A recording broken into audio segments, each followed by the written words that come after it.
This is me, Spoon Beast. Welcome back, ladies and gentlemen, viewers on YouTube, subscribers, fans, this, that, the other, all of you who watch my videos. Stay tuned on a weekly basis to see them. Want to hear more about Super Smash Bros. 4? Want to be entertained on the road to E3 2013? I am back with, yes, yet another video. And it pertains to the upcoming game that we are all looking forward to finally being unveiled come this June. Now, what exactly am I here to talk about today? Well, we can thank my subscriber by the username of 96KJD. He asked me, can you do one on Mega Man? Meaning, can I do a video on Mega Man? And I said, sure. I actually had it listed as like one of my potential... In my list of things to do, because I write down and type out every request in order of which they're requested, and I put it down as potential second Mega Man video. You know, the first one being when I was talking about, you know, Capcom potentially being involved in the fourth game, like lending a character, like maybe like Ryu from Street Fighter, or as I brought up in that video way back when, Mega Man. And I did the video about a month after the Wii U announcement at E3 2011. So that's almost 2 years ago that that video was made. And it was the last video I did before my long hiatus before I came back. So, and looking back on it, it's not like I touched upon Mega Man all too much in that video. I did give Ryu and Street Fighter franchise a bit of a spotlight in it too. And I was just talking about, you know, the idea that as a company they could give us a third-party character. And as it looks right now, I still think it's very possible that they could. In terms of who's around, like then pull like a, you know, like what Konami and Sega contributed for Brawl. It was basically that's what that video was about.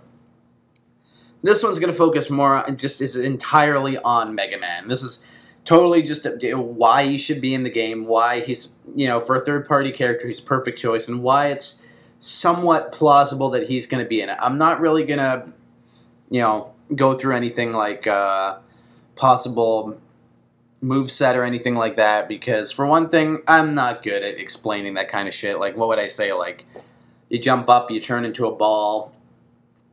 Your double jump would be, I don't know, like rocket boots or something. You'd shoot, you know, through your cannons like a little faster, Samus or something like that. You know, you could throw in digital stuff from like all the different franchises, and that would sound like a complete jumbled mess because I don't really know how to explain a moveset or do it properly. I am horrible at that, just so you all know. But I'm pretty sure we've all visualized what his playstyle is going to be like anyway, so all of you could actually write down in the comments section and be 1,000 times more smart than me and probably put like what he could do for A, B, this, that, side, smash, every move you could think of. You're all a lot smarter and more creative than me when it comes to that. You guys could probably type it out, or you've already imagined it in your heads, and nothing more needs to be said of it. Anyway, let's get on to why Mega Man is such a good choice. And even a likely choice, if you could believe that, for Super Smash Bros. 4 in terms of third-party involvement. Now, you see, Mega Man actually was first released on the Nintendo Entertainment System. Yes, all the way back in the year of 1987. So this is 3 years before the good old 90s hit in. And it was a hot, hot franchise. It was an excellently received platformer that actually got fucking 5 additional sequels after it. It ran on the NES, strong from Mega Man, the first game, all the way to the 6th game. Super strong, great franchise, and it geared up to, you know, 8 being released on the Super Nintendo, and eventually 9 on the PlayStation. Oh, no, 7 being, I'm thinking the PSN and Xbox Live Mobile, you know, downloadable games. Downloadable games were 9 and 10. 7 was released on the Super Nintendo. 8 was released for the PlayStation. 9 and 10 are newer downloadable games that can be bought on, you know, Xbox Live Arcade, PlayStation Network, WiiWare, and of course on mobile devices. But as a series for like it's one of the Nintendo Entertainment System's last premier franchises. I mean, it ran for 6 games. That's pretty damn decent as a whole, and it goes all the way back, you know, to the fucking 80s. So when you think about that, back when Brawl was about to be released, that was, you know, going on. That was 20 years in the making. That Mega Man had like big time history with Nintendo, and that's just counting the original series up to Mega Man 7 to the Super Nintendo, and you know up to 6 from 1 to 6 on the Nintendo Entertainment System. Let's not forget that the Super Nintendo continued the Mega Man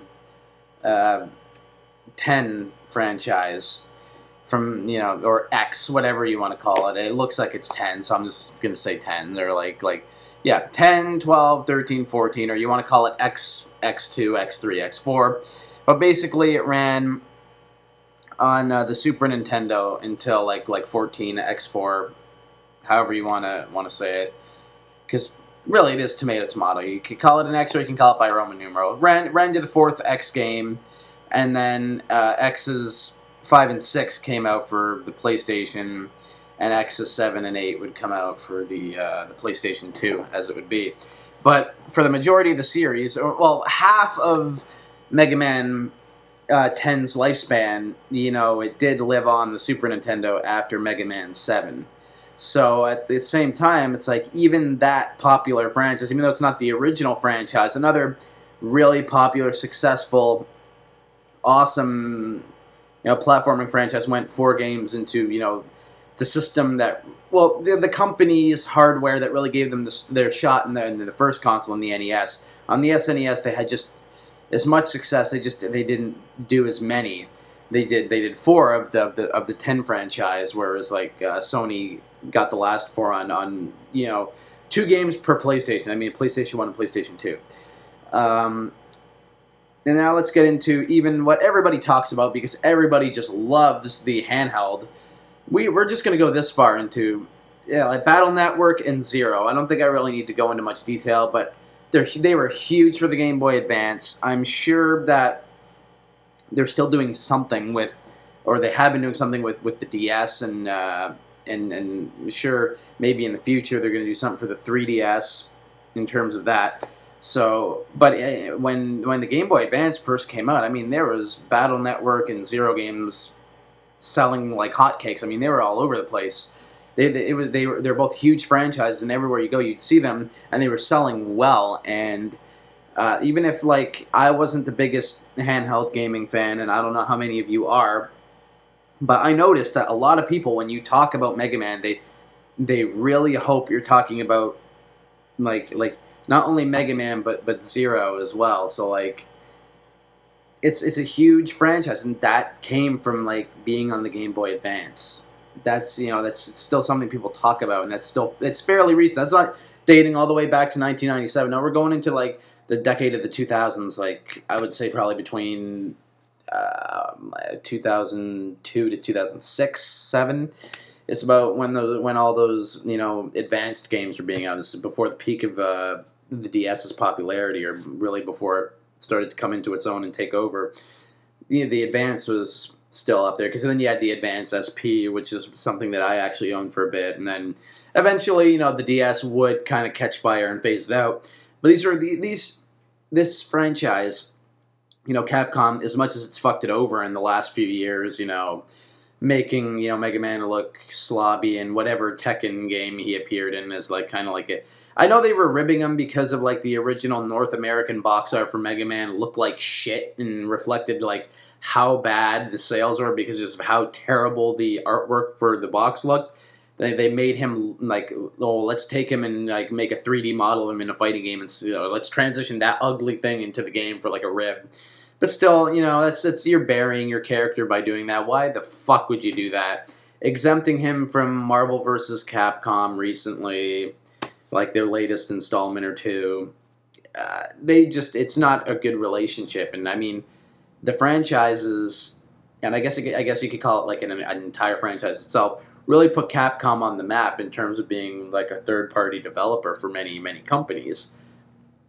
I know you can argue that Street Fighter does just as good of a job, but for people who grew up with platformers and enjoy that type of gaming, this is not really acceptable, and I do not like their treatment of the character as of late, and I think that, you know, Capcom said that they wanted to work really, really closely with with Nintendo in terms of developing games for the Wii U, and just have a close like working relationship. Basically, I'm trying to find an equivalent in gaming today, which is really hard because not really third-party companies are all that close. But basically, maybe kind of become what Sega became with them with the Wii. It's like they get, they're almost a second-party developer, but they're not. And maybe they're going to focus more on developing for Nintendo than they do for like Sony or Microsoft or like the PlayStation and Xboxes of the world. So that should be something like, Capcom wants to work and, they have an interest in developing games for this console.